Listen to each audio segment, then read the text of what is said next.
Hi everyone. இன்னைக்கு நம்ம பார்க்க போகிறது ப்ரெசன்ட் பர்ஃபெக்ட் டென்ஸில் எப்படி கொஷின்ஸ் கிரியேட் பண்ணுறது அப்படிங்கிறத பற்றி தான். அதுக்கு நம்மக்கிட்ட ஒரு சூப்பரான ஷார்ட்கட் மெத்தட் இருக்குது. ஸோ அந்த ஷார்ட்கட் மெத்தடுக்குரிய ஃபார்முலா என்ன அப்படின்னு சொன்னால் ஹாவ் அல்லது has plus subject plus V3 form of verb plus question mark. So இந்த ஃபார்முலா யூஸ் பண்ணி நீங்கள் ஆயிரக்கணக்கான கொஷின்ஸ் கிரியேட் பண்ண முடியும். பொதுவாக இந்த ப்ரெசன்ட் பர்ஃபெக்ட் டென்ஸ் எங்கே யூஸ் பண்ணுவோம் அப்படின்னு சொன்னால் சற்று முன் நடந்த ஒரு நிகழ்வை பற்றி நம்ம சொல்கிறதுக்கு இந்த ப்ரெசன்ட் பர்ஃபெக்ட் டென்ஸை வந்து நம்ம யூஸ் பண்ணுவோம். அப்போ உதாரணத்துக்கு நான் இப்போ தான் ஹோம்ஒர்க் முடித்தேன் அப்படின்னு சொல்கிறதுக்கு I have just completed my homework அப்படின்னு நம்ம சொல்லலாம். ஸோ இந்த மாதிரி சற்று முன் நடந்த ஒரு நிகழ்வை பற்றி பேசுகிறதுக்கோ அல்லது நம்மளுடைய அனுபவங்கள் பற்றி பேசுகிறதுக்கோ நம்ம இந்த ப்ரெசன்ட் பர்ஃபெக்ட் டென்ஸ் வந்து யூஸ் பண்ணுவோம்.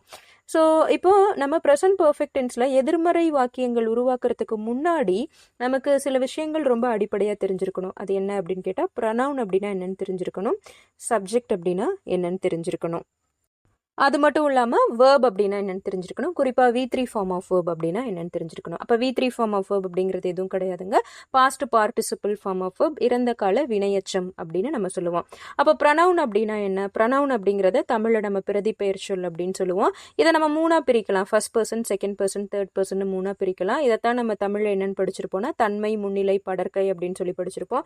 தன்மை அப்படிங்கிறது தன்னையும் தன்னை சார்ந்தவர்களையும் குறிப்பது நான், நாங்கள். முன்னிலை அப்படிங்கிறது தனக்கு முன் இருப்பவரை குறிப்பது நீ, நீங்கள். படற்கை அப்படிங்கிறது மூன்றாவது நபரை குறிப்பது, அதாவது third person, he, she, it, தே.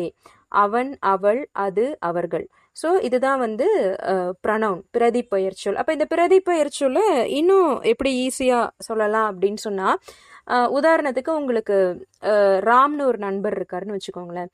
ராம் என்ன பண்ணிட்டு இருக்காங்க அப்படின்னு யாராவது ஒருத்தர் உங்ககிட்ட வந்து கேட்டால் ஒவ்வொரு டைமும் ராமோட பேர் சொல்லி ராம் விளையாடுறான், ராம் தூங்குறான், ராம் சாப்பிட்றான்னு சொல்ல மாட்டேங்க. அதுக்கு பதிலாக அவன் விளையாடுறான், அவன் பேசுகிறான், அவன் தூங்குறான் அப்படின்னு சொல்லுவீங்க. அப்போ ராம் அப்படிங்கிற வார்த்தைக்கு பதிலாக அவன் அப்படிங்கிற வார்த்தையை யூஸ் பண்ணுவீங்க. So for example Ram is sleeping, Ram is running அப்படின்னு சொல்லாமல் he is sleeping, he is running அப்படின்னு சொல்லுவீங்க. அந்த ராமுக்கு பதிலாக ஹீ அப்படிங்கிற வார்த்தையை நீங்கள் யூஸ் பண்ணுவீங்க. அதே மாதிரி உங்களை பற்றி நீங்கள் பேசும் பொழுது உங்களுடைய பேர் சொல்லி நீங்கள் ஒவ்வொரு டைமும் பேச மாட்டீங்க. அதுக்கு பதிலாக நான் விளையாடுறேன், நான் சாப்பிட்றேன் அப்படின்னு சொல்லிட்டு உங்களோட பேருக்கு பதிலாக ஐ அப்படிங்கிற வார்த்தையை, நான், ஐ அப்படிங்கிற வார்த்தையை நீங்கள் யூஸ் பண்ணுறீங்க. ஸோ பேருக்கு பதிலாக நீங்கள் ஒரு வார்த்தையை யூஸ் பண்ணுறீங்க பார்த்தீங்களா, அதைத்தான் நம்ம என்னன்னு சொல்லுவோம்னா ப்ரனவுன் அப்படின்னு சொல்லுவோம், பிரதிபெயர் சொல் அப்படின்னு சொல்லுவோம். அடுத்தது சப்ஜெக்ட் அப்படின்னா என்னன்னு உங்களுக்கு தெரிஞ்சிருக்கணும். சப்ஜெக்ட் அப்படிங்கிறது ஒன்றுமே கிடையாதுங்க. ஒரு வாக்கியத்தில் நம்ம யாரை பற்றி பேசுகிறோமோ அல்லது யார் ஒருத்தர் ஒரு செயல் பண்ணுறாங்களோ அவங்க தான் subject. Say for example Sita is writing. இங்கே யார் எழுதுறோம் அப்படிங்கிற செயல் பண்ணுறது? சீதா அப்படிங்கிறவங்க எழுதுதல் அப்படிங்கிற ஒரு செயல் பண்ணுறாங்க. அதனால இந்த இடத்துல சப்ஜெக்ட் யார் அப்படின்னா சீதா. அதே மாதிரி ஹீ இஸ் ரன்னிங். இந்த இடத்துல யார் ஓடுறா? அவன் ஓடுகிறான். யார் ஓடுதல் அப்படிங்கிற செயல் பண்ணுறாங்க? அவன், ஹீ. அப்போ இந்த இடத்துல ஹீ தான் சப்ஜெக்ட். இப்போ சப்ஜெக்ட் அப்படின்னா என்னன்னு உங்களுக்கு புரிஞ்சிருக்கும் நான் நம்புகிறேன்.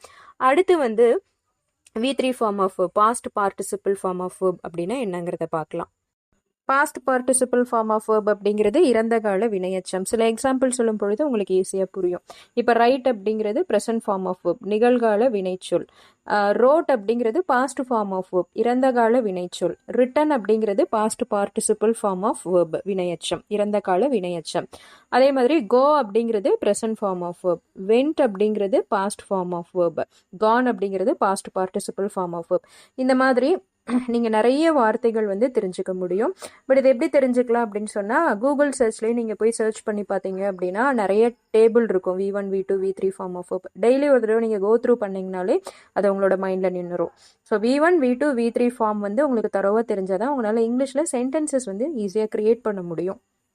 இப்போ உங்களுக்கு ப்ரனவுன் அப்படின்னா என்னென்னு தெரிஞ்சிருச்சு, வேர்ப் அப்படின்னா என்னென்னு தெரிஞ்சிருச்சு, சப்ஜெக்ட் அப்படின்னா என்னென்னு தெரிஞ்சிருச்சு.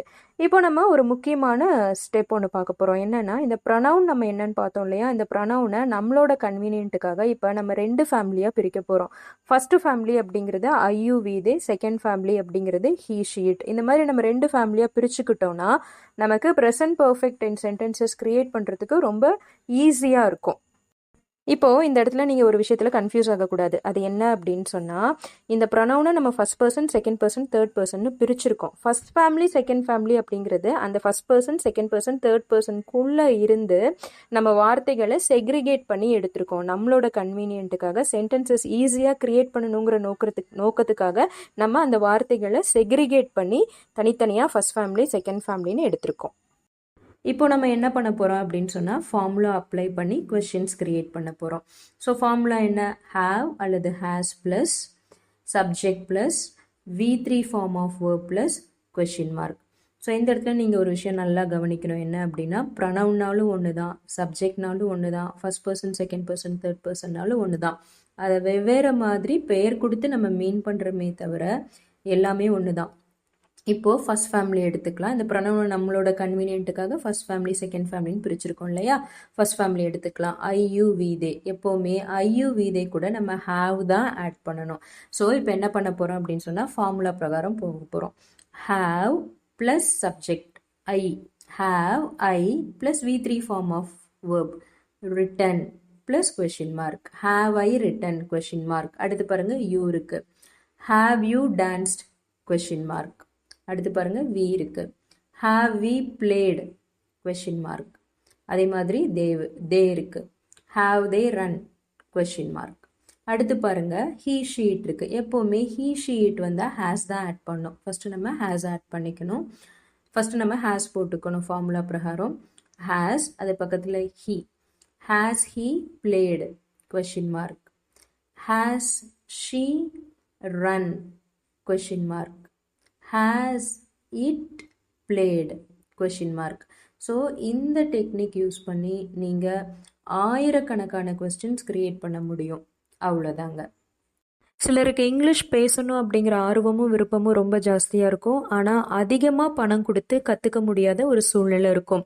உங்களுக்காக நம்ம சேனலில் அஃபோர்டபுள் ப்ரைஸில் 2 நாள் எக்ஸ்க்ளூசிவாக டென்சஸ்க்காக ஒர்க் ஷாப் போட போகிறோம்.